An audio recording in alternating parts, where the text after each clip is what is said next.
Bienvenue pour cette analyse des infos autour d'un sommet de la saison de tennis, hein. La finale de Roland-Garros 2025, Ah oui, un duel mais absolument épique entre Carlos Alcaraz, qui défendait son titre, et Jannik Sinner, le numéro 1 mondial du moment. exactement. Apparemment, c'était la finale la plus longue de l'histoire du tournoi. Carrément. La plus longue, rien que ça. Voilà. Une bataille mémorable qui a tenu tout le monde, enfin tous les fans en haleine. Alcaraz arrivait pour défendre sa couronne de 2024. Mhm. Et en face, Sinner, tout frais numéro 1 mondial.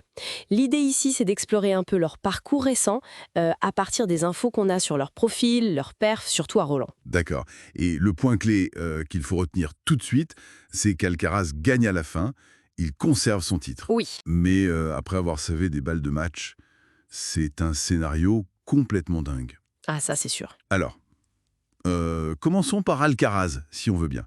Né en 2003, donc il a 22 ans, espagnol, Del Palmar, oui. pro depuis 2018, coaché par Juan Carlos Ferrero, et actuellement il est numéro 2 mondial. C'est ça. Mais attention, il a déjà été numéro 1, et même le plus jeune numéro 1 de l'histoire. Ah oui, c'est vrai. Après sa victoire à l'US Open 2022. Il avait 19 ans et 4 mois. C'est fou. Incroyable. Et son palmarès, il est déjà colossal. 20 titres ATP, dont 5 grands chelems maintenant. 5. US Open 2022, Wimbledon 2023 et 24. Et Roland-Garros 2024, et donc 2025. Voilà.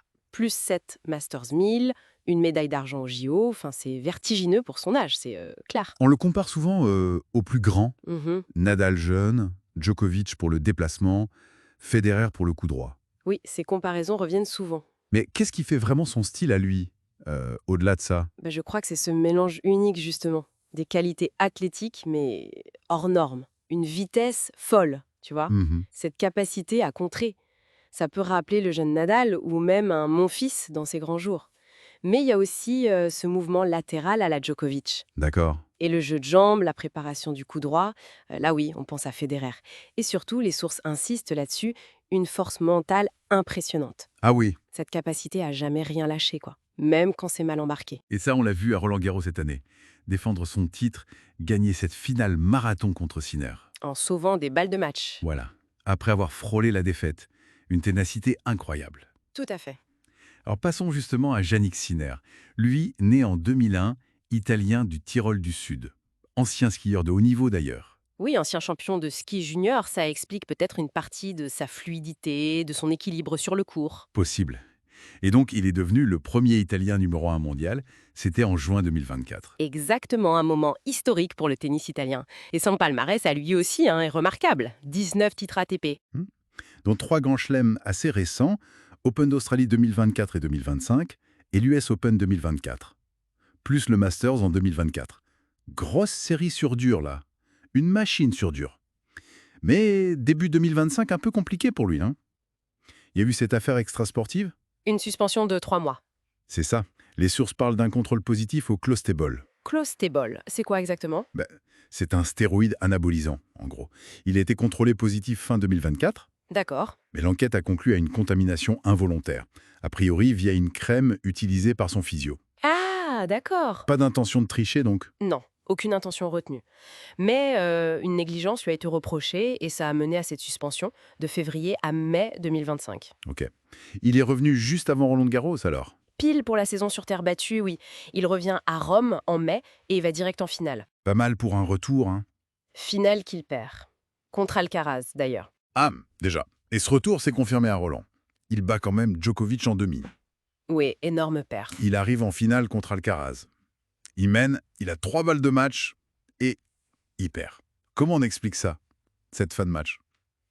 C'est là que ça devient intéressant, la dimension mentale, la dynamique de la rivalité. Les infos suggèrent que peut-être Sinner a montré une toute petite fébrilité sur ses points cruciaux. Hmm. Alors qu'Alcaraz, lui, fidèle à sa réputation, il a élevé son niveau. Il a joué ses points importants avec une agressivité, une précision. Il n'a rien donné, quoi. Le mental d'acier. Exactement. Et puis, il faut dire que c'était la 4e victoire de suite d'Alcaraz contre Sinner, en comptant Rome juste avant. Ça joue peut-être un peu dans la tête aussi. Ah oui, forcément. On sent vraiment qu'il y a une rivalité majeure qui s'installe là, au sommet. Sinner numéro 1, malgré cette coupure. Oui. Et Alcaraz numéro 2, double tenant du titre à Paris. Leur match, c'est déjà des classiques presque. Absolument. Leur style qui contraste, leur jeunesse, leur palmarès déjà impressionnant. Tout est là pour qu'on ait des affrontements exceptionnels dans les années à venir. C'est une période vraiment passionnante pour le tennis. C'est clair, ça promet, hein. Pour finir, une petite réflexion peut-être, au-delà des classements, des titres qui changent. On a vu Alcaraz avoir des pépins physiques après des gros succès. Oui, après l'US Open 2022 notamment. Voilà, Sinner a dû gérer cette suspension. Au fond, qu'est-ce qui pourrait faire la différence sur le long terme entre ces deux champions, au-delà du talent pur? Ou mentaux, qui sont inévitables.